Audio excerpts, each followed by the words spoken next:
আজ 22শে জানুয়ারি 2024। আমাদের ওড়িশা সফরের তৃতীয় দিন। এখন বেলা প্রায় 1:45 বাজে। মহানদী পার হয়ে আটমল্লিক ছাড়িয়ে আমরা এখন এগোচ্ছি টিকরপাড়া অভিমুখে। এই জায়গার জঙ্গলটা ভারী সুন্দর। এখানে এগুলো সবই প্রায় এলিফ্যান্ট করিডোর। এখানে দেখুন, এই যে বোর্ডে লেখা রয়েছে এলিফ্যান্ট করিডোরে বার্তা। যদিও কোনো এলিফ্যান্ট আমরা এখনো দেখিনি, কিন্তু জঙ্গলটা ভারী সুন্দর, সত্যিকারে খুব সুন্দর জঙ্গলটা।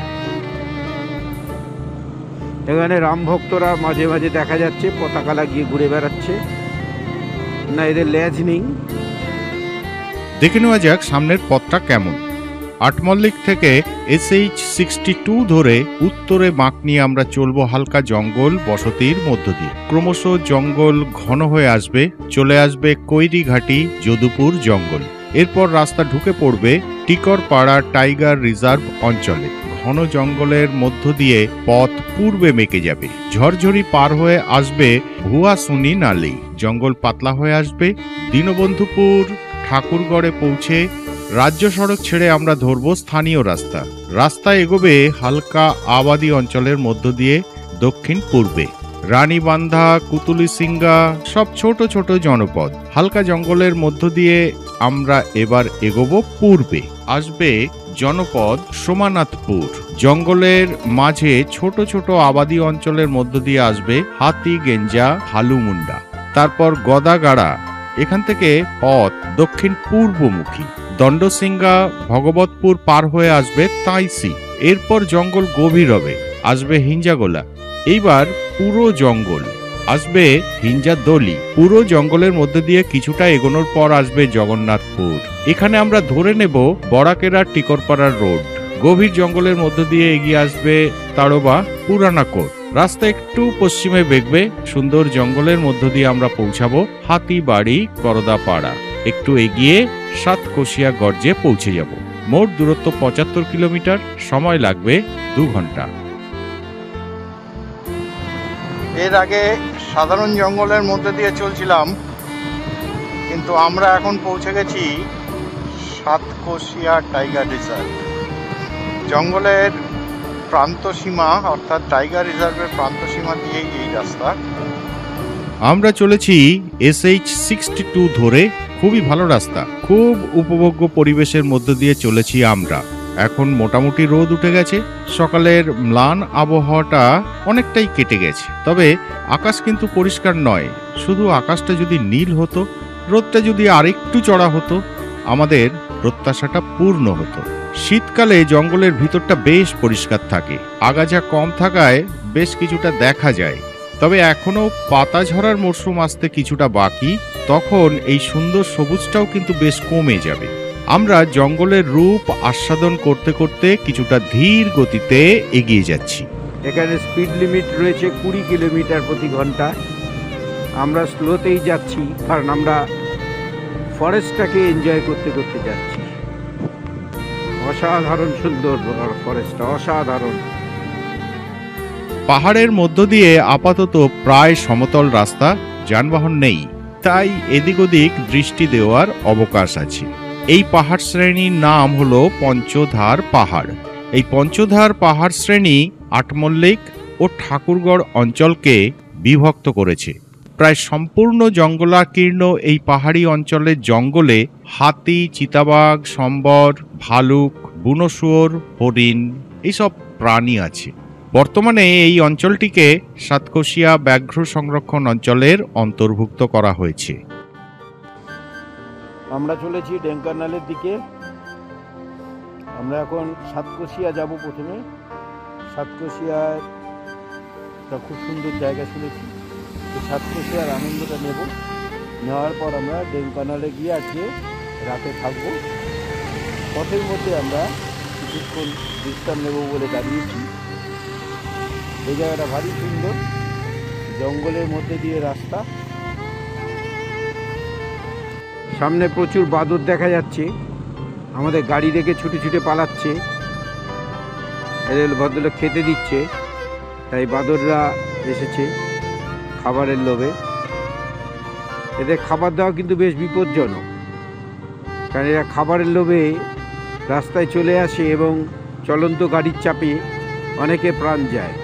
তাই অনেক জায়গাতেই এদেরকে খাবার দেওয়াটা একেবারে কঠোরভাবে নিষিদ্ধ। তাই ভদ্রলোক এখানে যা করছেন সেটা একটা অন্যায় করছেন।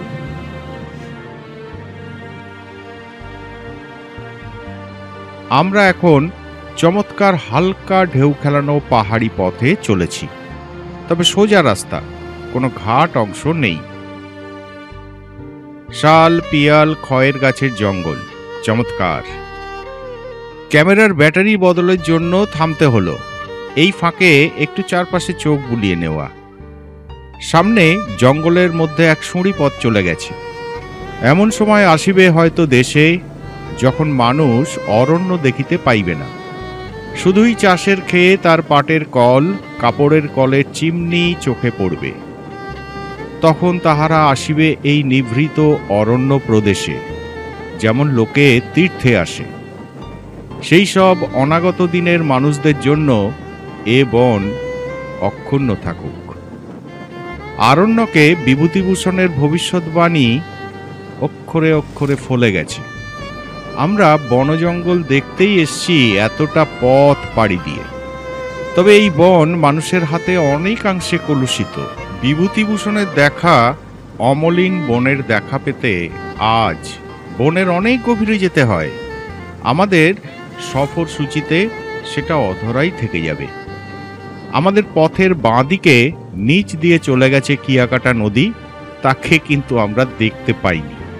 তবে মাঝে মাঝে কালভার্ট পার হচ্ছি, তা থেকে বোঝা যাচ্ছে বেশ কিছু মরশুমি নালা পাহাড়ের গা দিয়ে আছে, যাদের মাধ্যমে বৃষ্টির জল নদীতে পৌঁছায়। এখানকার কোনো একটা জায়গায় ঝরঝরি মন্দির ও ঝরঝরি জলপ্রপাত আছে, ঠিক খেয়াল করতে পারিনি, হয়তো পার হয়ে এসেছি। এখন সময় বেলা 12:56। আজ সকাল থেকে আমরা এসেছি মোট 175 কিলোমিটার। সাতকোশিয়া টাইগার রিজার্ভের মধ্যে দিয়ে যাচ্ছি।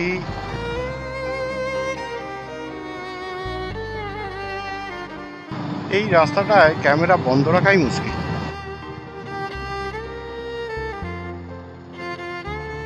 মনে হচ্ছে এই পাহাড় জঙ্গলের অঞ্চলটা শেষ হয়ে আসছে, এরপরেই শুরু হবে বসতি অঞ্চল, নাম ভুয়াসুনি নালি।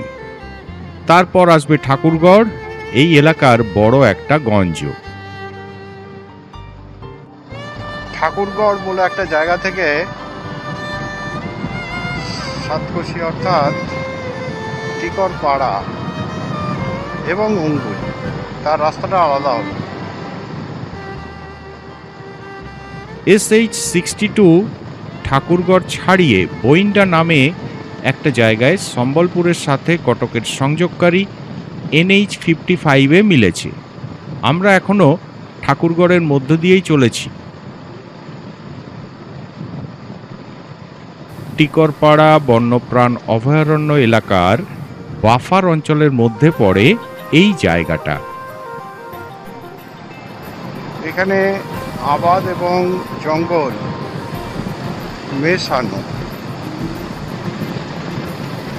তার মানে মূলত আবাদি অঞ্চল, তবে জঙ্গলের ছোঁয়াটুকু হারিয়ে যায়। এটা আদিবাসীদের বসতি নয়, মোটামুটি ভালো চাষ হয় এখানে, সমৃদ্ধি আছে কিছুটা। আমরা আবার ঢুকে পড়েছি বনাঞ্চলে, গভীর না হলেও ভালোই জঙ্গল, কিছুটা পাহাড়ি ভাবও আছে। যদিও সাতকোশিয়া এখনও 50 কিলোমিটার বাকি, তবে এই যে দুদিকে জঙ্গল দেখছেন এগুলো সবই সাতকোশিয়া টাইগার রিজার্ভ ফরেস্টের অন্তর্গত। ফলে আমরা সাতকোশিয়া টাইগার রিজার্ভ ফরেস্টের মধ্যে দিয়েই চলেছি। একেবারে ফাঁকা রাস্তা, খুব কম গাড়ি ঘোড়া, আর রাস্তার সারফেস মোটামুটি খুব মসৃণ। দু একটা জায়গায় একটু ভাঙাচোরা, সে তো জঙ্গলের মধ্যে একটু ভাঙাচোরা থাকবেই, তবে সেই আন্দাজে একে ভাঙাচোরা নেই বলাই চলে।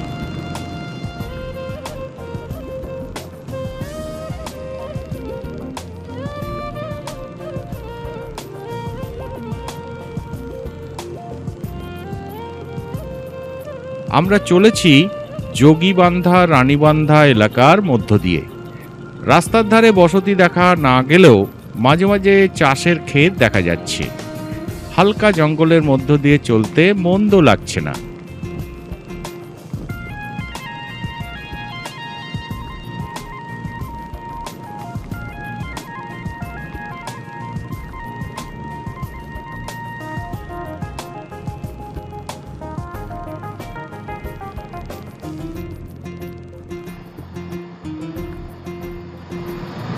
পাড়ার দিকে যাচ্ছি আমরা। সাধারণ গ্রামের ভেতরের রাস্তা, মোটামুটি চলার মতনই আছে, অসুবিধা খুব একটা নেই। তবে সামনে মনে হচ্ছে বেশ বাজে। আজকে রাম মন্দিরের উদ্বোধন, তাই এখানে সব বাড়ির সামনে রাস্তার উপর ঘট রেখে দেওয়া আছে, ফুল দিয়ে সাজানো। মানে এরা রাম মন্দিরের উদ্বোধনটাকে এইভাবে পূজা অর্চনার মাধ্যমেই এরা সেলিব্রেট করছে। লক্ষ্য করুন, সব কটা বাড়ির সামনেই একটা করে ঘট, পেতলের ঘট, তার উপরে ফুল টুল দিয়ে রাখা আছে। আজকে রাম মন্দিরের উদ্বোধন, সেটাকে এরা এভাবেই সেলিব্রেট করছে এবং চাল ছড়িয়ে রেখেছে। এপাশেও দেখুন, সব বাড়ির সামনেই আছে। আবার আলপনাও আঁকা আছে কিছু কিছু জায়গায়।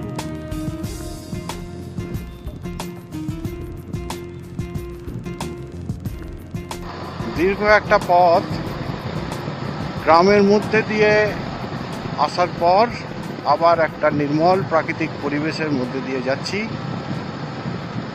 যথারীতি এখানকার গ্রাম যেগুলো, সে একেবারেই ছোট ছোট গ্রাম এবং লোকজনের অবস্থা খুব একটা জুতের নয়। আসলে যাদেরই কিছুটা পয়সা কড়ি হয় তারা সব শহরের দিকে চলে যায়। সব জায়গায় একই নিয়ম। আমাদের বাংলাতেও সেই।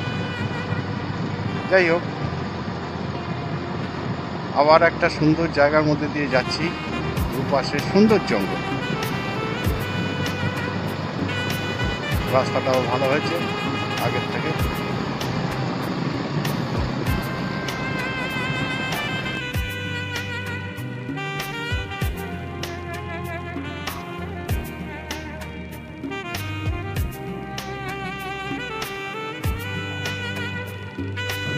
আবার ভালো রাস্তা। এতক্ষণ গ্রামের রাস্তা দিয়ে আসছিলাম, আদিবাসী মানুষের গ্রাম্য জীবনযাত্রা দেখতে দেখতে, তাদের বাড়ি ঘরে কীরকম অবস্থা, কীরকম তাদের আচার আচরণ, এইসব দেখতে দেখতেই আমরা এখানে চলে এলাম। এই জায়গাটার নাম লক্ষণপুর। ফরেস্ট চেক পয়েন্ট পার হয়ে আমরা এগোলাম, তবে এখানে আমাদের আটকানো হলো না।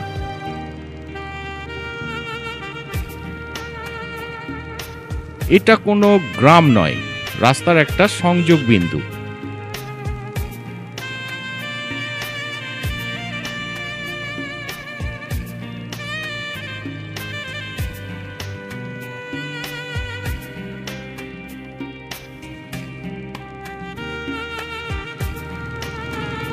চালের বস্তা ছিঁড়ে পড়ে গেছে সাইকেল থেকে, চাল ছড়িয়েছে রাস্তার ওপর, তাই তোলার চেষ্টা হচ্ছে।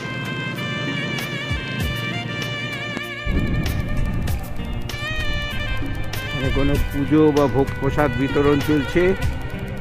এটা মন্দির, রাম মন্দির প্রতিষ্ঠা উপলক্ষে এখানে আজকে বিশেষ পূজা হয়েছে এবং সেখানে প্রসাদ বিতরণ চলছে। প্রচুর ভিড়।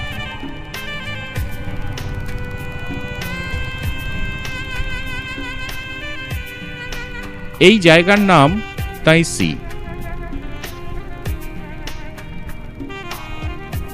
আরো একটু এগোতেই ফরেস্ট চেক গেট, নাম হিঞ্জাদলি। ঠাকুরগড় হয়ে আসলে এটা সাতকোশিয়া টাইগার রিজার্ভের মূল এলাকার প্রবেশদ্বার। এখানে টিকিট কাটতে হবে। আমরা এখন টিকিট কাটার প্রস্তুতি নিচ্ছি।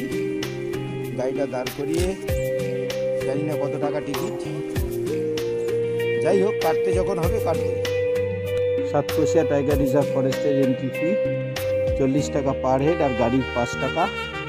এখানে এসে আমাদের টিকিট করতে হলো, গাড়ির নাম্বার, ডিটেলস, অ্যাড্রেস দিয়ে তারপর আমরা ঢুকবো। চেকপোস্ট থেকে ঢুকেছি, এবার এখান থেকে আমরা যাব ইন্ডোলি চেকপোস্ট দিয়ে আমরা ঢুকছি। এই চেকপোস্ট পম্পাসার ফরেস্ট রেঞ্জের মধ্যেই পড়ে। পর্যটকেরা অধিকাংশই অঙ্গুল থেকে আসেন এদিকে। তারা পম্পাসারের মূল চেকপোস্ট থেকে জঙ্গলে প্রবেশ করেন। চেকপোস্ট দিয়ে টাইগার রিজার্ভের ভেতরে আবার ঢুকলাম। এখানে এন্ট্রি ফি লাগে। এবার সামনে আসবে জগন্নাথপুর।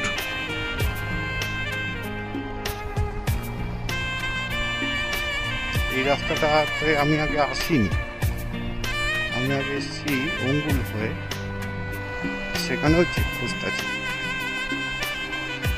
টিকিট কাটতে হয়। সামান্য 2-1 ঘর বসতি, একটু চাষের ক্ষেত, তবে ডান দিকে মনে হচ্ছে বসতি আছে। জঙ্গলের কোর্ট এরিয়া শুরু হয়ে গেল রিজার্ভ ফরেস্টের। কোর্ট এরিয়া নয়, এটা পেরিফেরাল এরিয়ায় বোধহয় হবে। আর এই জঙ্গলটার বেশিরভাগটা গঙ্গা নদীর দক্ষিণ দিকে, আমরা উত্তর দিক দিয়ে যাচ্ছি। সরু হলেও এটা একটা পাকা রাস্তা। জঙ্গলের ভিতরে ঢোকার জন্য রাস্তা কিন্তু সব কাঁচা। জঙ্গলের কাঠ, বাঁশ আনার জন্য সেগুলো ঠিকাদাররা তৈরি করেন। এছাড়া মানুষ বা পশুর চলাচলের রাস্তাও আছে জঙ্গলের ভিতরে।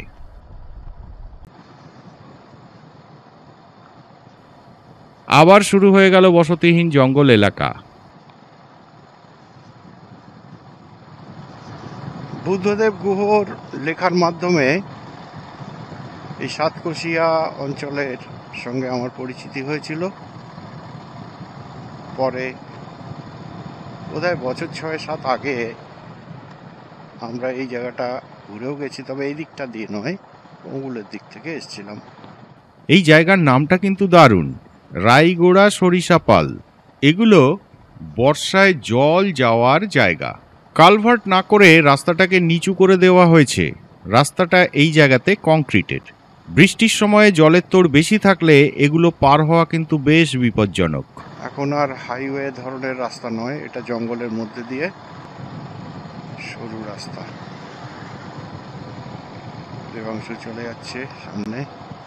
চমৎকার জঙ্গলের মধ্য দিয়ে রাস্তাটা, সম্পূর্ণ বসতিহীন অঞ্চল। দুপাশে বড় গাছ দেখছি না, সব কেটে সাফ করে দিয়েছে। আগে এইসব এলাকায় ছিল দুর্ভেদ্য জঙ্গল। বাইরে থেকে, এমনকি বাংলা থেকেও ঠিকাদাররা আসতেন এই জঙ্গল থেকে কাঠ কেটে নিয়ে যাওয়ার জন্য। বুদ্ধদেব গুহর লেখায় এই বিষয় সম্পর্কে জানা যায়। আমরা চলেছি জঙ্গলের মধ্যে দিয়ে, বাঘের বাসা দিয়ে আমরা চলেছি। জঙ্গলটা ভারী সুন্দর। সেই সময় শিকারীরাও আসতেন শিকারের লোভে, তবে 1972 সাল থেকে সেসব সব বন্ধ। তবে শিকার বন্ধ হয়নি, চোরা শিকারীদের দৌরাত্ম্য কিন্তু আজও আছে। 1976 সালে 796 স্কোয়ার কিলোমিটার এলাকা নিয়ে সাতকোশিয়া গর্জ বন্যপ্রাণ অভয়ারণ্য অঞ্চল গঠন করা হয়েছিল। 2007 সালে নিকটবর্তী বাইশিপল্লী বন্যপ্রাণ অভয়ারণ্য অঞ্চলের সঙ্গে জুড়ে 964 স্কোয়ার কিলোমিটার এলাকা নিয়ে তৈরি হয় সাতকোশিয়া ব্যাঘ্র সংরক্ষণ অঞ্চল। ওড়িশার অঙ্গুল এবং নয়াগড় জেলায় এই সংরক্ষিত বনাঞ্চল অবস্থিত। লেপার্ড, ঢোল বা বুনো কুকুর, ডোরাকাটা হায়না, বুনো শুয়োর, স্লথ ভাল্লুক, বুনো বিড়ালের মতো মাংসভোজী প্রাণী এখানে আছে। তৃণভোজীদের মধ্যে মুখ্য হলো হাতি। তাছাড়া বিবিধ প্রকারের হরিণ, সাম্বার, প্যাঙ্গোলিন, লঙ্গুরের দেখা মেলে এই বিস্তীর্ণ জঙ্গলে। এছাড়া জলচর প্রাণীদের মধ্যে কুমির, ঘড়িয়াল ও বিভিন্ন ধরনের মাছ পাওয়া যায়। কিন্তু বর্তমানে এখানে কোনো বাঘ নেই। পাইথনের দেখা পাওয়া যায় এখানে, হরেক প্রজাতির পাখি তো আছেই। ধনেশ পাখি প্রচুর দেখা যায়, যাদের স্থানীয় লোকজন বলেন কুচিলা খাই। টিকরপাড়ায় একটা কুমির ও ঘড়িয়ালের প্রজনন কেন্দ্র তৈরি করা হয়েছে। সেখানে তাদের বাচ্চা বড় করে মহানদীর জলে ছেড়ে দেওয়া হয়। তা চওড়া হচ্ছে, এদিকটা হয়ে গেছে, তবে জঙ্গলের মধ্যে দিয়ে এই সরু রাস্তাটার রোমাঞ্চটাই আলাদা। দুপাশ থেকে যেন একদম জঙ্গল চেপে ধরছিল। এই জায়গা তো ফাঁকা, এখানে জনবসতি আছে।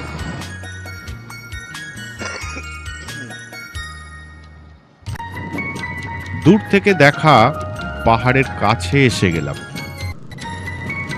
আমাদের এই রাস্তাও কিন্তু চলেছে সাতকোশিয়া টাইগার রিজার্ভ ফরেস্টের ভেতর দিয়ে।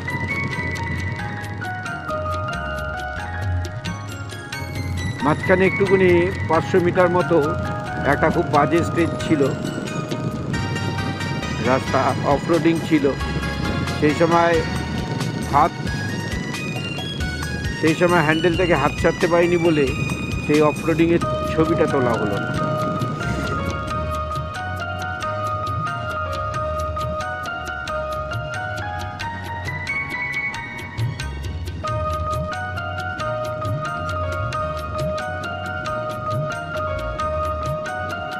একটানা অনেকক্ষণ সুন্দর জঙ্গল উপভোগ করতে করতে চলেছি, দারুণ লাগছে।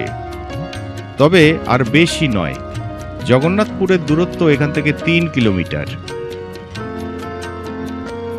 জগন্নাথপুর থেকে এই রাস্তাটা ধরা হয়েছে, এখান থেকে টিকরপাড়া 19 কিলোমিটার মতো দূরত্ব হবে। জগন্নাথপুর থেকে আমরা SH-23 ধরেছি, যা বড়াকেরা থেকে আসছে। এই রাস্তায় আমাদের টিকরপাড়া নিয়ে যাবে। জঙ্গলের মধ্যে দিয়ে সুন্দর রাস্তা, রিজার্ভ ফরেস্টের ভেতরের অনুভূতিটাই আলাদা। বড় গাড়ি এখানে আসে না সেরকম। তবে প্রথমবার যখন এসেছিলাম তখন এই রাস্তা ছিল একদম সরু, আর থেকে এখন রাস্তা চওড়া হতে হতে হাইওয়ের মতন হয়ে গেছে। অ্যাকচুয়ালি এটা স্টেট হাইওয়ে এখন। এই অঞ্চলের রাস্তার প্রভূত উন্নতি হয়েছে, রাস্তা চওড়া হয়েছে, এমনকি কিছু নতুন রাস্তাও হয়েছে। যাতায়াত সুগম হলে পর্যটকের সংখ্যা বাড়বে। তবে জঙ্গলের পরিবেশ বজায় রাখতে হলে সেটা কতটা সহায়ক হবে তা নিয়ে সন্দেহ হয়। এরই মধ্যে জঙ্গল কেটে বসতির পরিমাণ বেড়েছে। এইসব উন্নতির ওপর রাশ টানতেই তো অভয়ারণ্য বা সংরক্ষিত অরণ্যের প্রচলন করা হয়েছে। আশা রাখব প্রকৃত প্রকৃতি প্রেমিকরাই যেন এই সব অঞ্চলে বেড়াতে আসেন। ও রাস্তা না হেভেন! ওয়াও, এই রাস্তাটা এত অসাধারণ যে আনন্দ উপভোগ করার জন্য আমরা একটু স্পিড কমিয়ে দিলাম। এই রাস্তা দিয়ে গাড়ি চালাবো, এই জন্যই তো আমরা এখানে এসেছি। ফলে গাড়ি চালানোর আনন্দটা আমাদের উপভোগ করতে হবে, ছোটার আনন্দ নয়, প্রকৃতিটাকে দেখার জন্য। উফ, অসাধারণ লাগে, অসাধারণ। এখানে গাড়ি চালাতে চালাতে একটা জিনিস মনে হলো যে হয় এই জঙ্গলে বাঘ নেই, আর নাহলে বাঘেরা সব হিন্দু হয়ে গেছে, এখন আর গরু খায় না। কারণ এখানে আশেপাশে মাঠে অনেক গরু দেখা গেল, নিশ্চিন্তে বসে জাবর কাটছে। বাঘের ভয় ওদের অন্তত নেই, এই আমাদের আছে।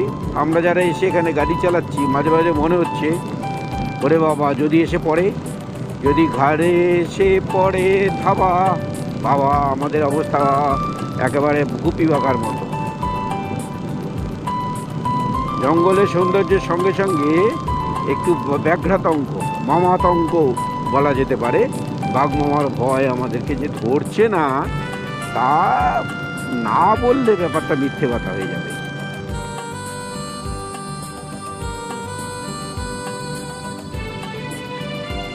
আমরা চলেছি তাড়োয়া অঞ্চলের মধ্যে দিয়ে। এখানকার জঙ্গলের কথা বুদ্ধদেব গুহর বইতে পাওয়া যায়। তবে সেই গভীর জঙ্গল কিন্তু আজ আর নেই।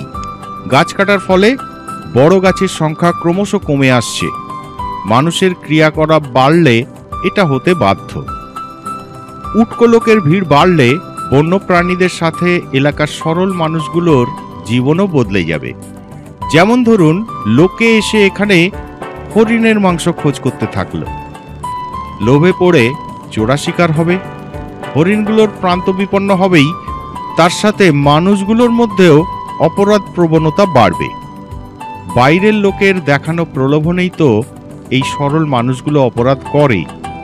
মাঝে মাঝে তারা ধরা পড়ে, সাজা ভোগ করে, কিন্তু যারা তাদের অপরাধে প্রলুব্ধ করে তারা আড়ালেই রয়ে যায়।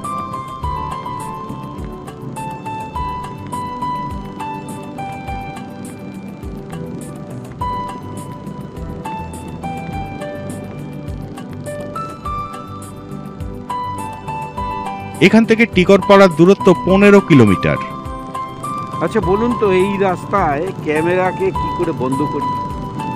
এই দৃশ্য, এই অসাধারণ জঙ্গল পথ, এটাকে ক্যামেরা বন্দি করার লোক কি ছাড়া যায়?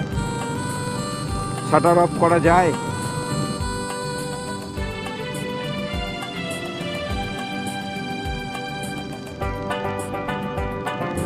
কার্ভগুলো অসাধারণ, জঙ্গলের এই কার্ভগুলো একেবারে অসাধারণ অসাধারণ কার্ভ।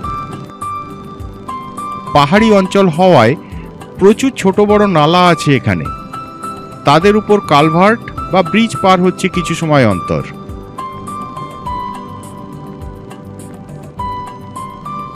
সুন্দর সালের জঙ্গল।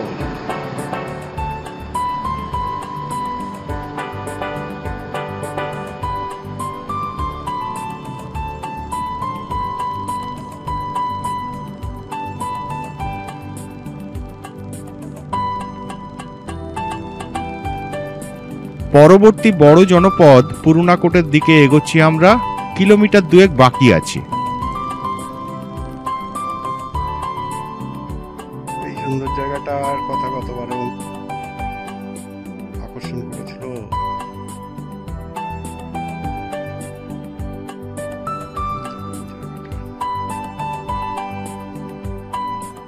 বেশ বড় একটা জলাশয়, পাড়ে আছে এক শিব মন্দির। অসাধারণ পরিবেশ। এসে আমরা একটা জায়গায় দাঁড়িয়ে পড়লাম, ভারী সুন্দর লাগছে জায়গাটা।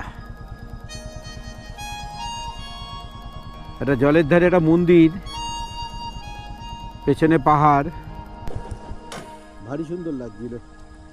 তাই কিছুক্ষণ দাঁড়িয়ে পড়লাম। আর মাত্র আমাদের 10 কিলোমিটার রাস্তা আছে, তাহলে তারা কিছু নেই। পুরুনাকোটের মধ্যে দিয়ে যাচ্ছি। এখানে একটা ফরেস্ট রেস্ট হাউস আছে, এমনি সাধারণ জায়গা। এই যে ফরেস্ট রেস্ট হাউস বাঁদিকে, পুরুনাকোট ওই ওপরটায়।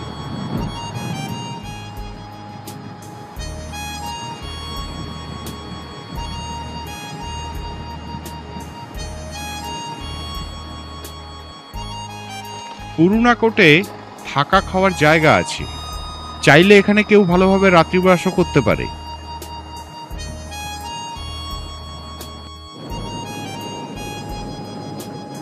আমরা পুরুনাকোট পার হয়ে এগোচ্ছি SH-23 ধরে। এদিকে জঙ্গল কিন্তু অনেকটাই হালকা।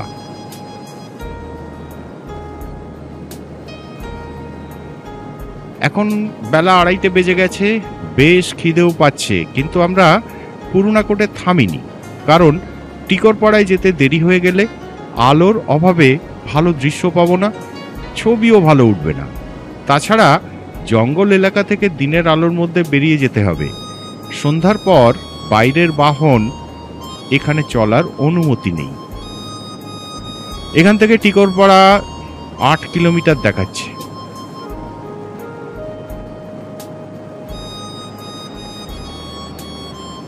রাস্তা যথেষ্ট ভালো, চলতে কোনো অসুবিধা হচ্ছে না।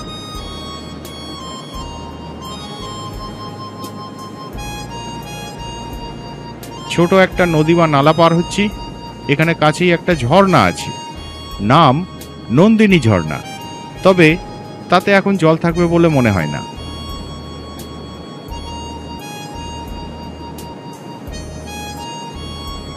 এগুলো নেহাতি সাধারণ কুকুর, ঢোল নয়। তারা অনেক ভয়ঙ্কর প্রাণী।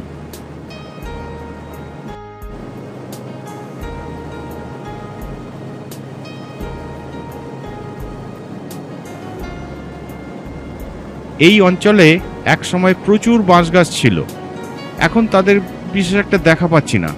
সব কেটে সাফ করে দিয়েছে কোনো কাগজ কলের খিদে মেটানোর জন্য।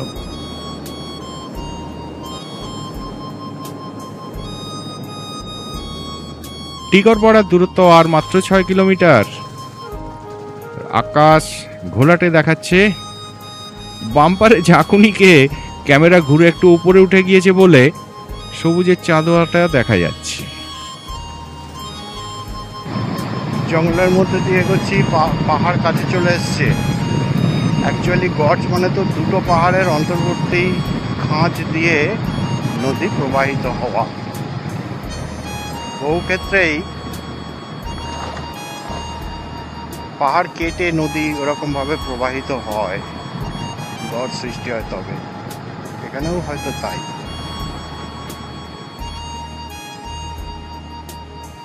পথের ধারে লোকজনের দেখা পেলাম বেশ কিছুক্ষণ পরে।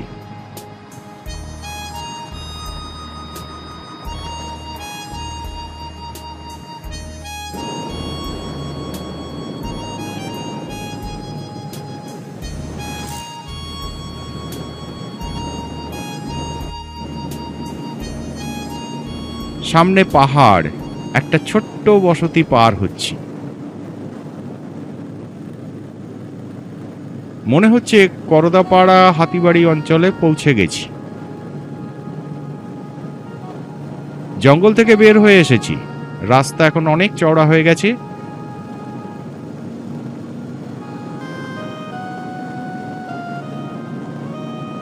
এখানে কোনো ছোট নদীর উপর পুরো দস্তুর সেতু। টিকরপাড়া গ্রামে পৌঁছে গেলাম, কিন্তু সামনে রাস্তা তৈরির কাজ চলছে। খুব চওড়া করেই রাস্তা হচ্ছে, কিন্তু এমন জায়গার উপর দিয়ে 2 চাকার বাহন চালাতে ভয় লাগে। মাটি ড্রেসিংয়ের কাজ হচ্ছে, কোথায় নরম আছে কে জানে। চাকা বসে গেলেই পড়ে যাওয়ার ভয়।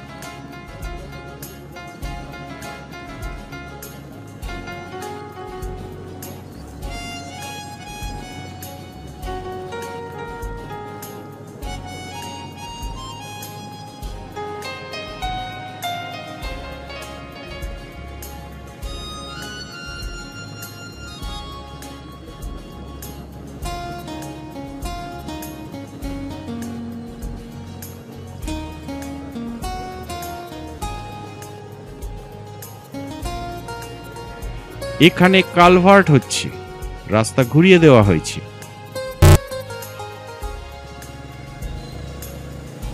টিকরপাড়ার মহানদীর বিখ্যাত ঘাটের দিকে চললাম আমরা।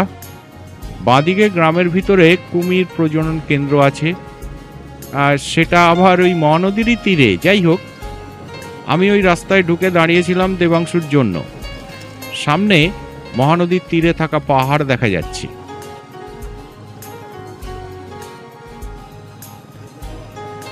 এখানে পুরনো রাস্তাটা ভাঙেনি এখনো, তবু ভালো।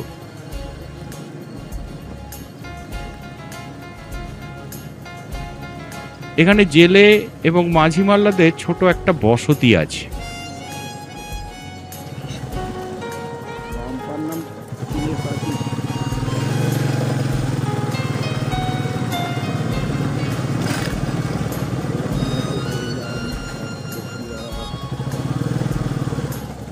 আমরা পৌঁছে গেলাম টিকরপাড়ার মহানদীর বিখ্যাত ঘাটে।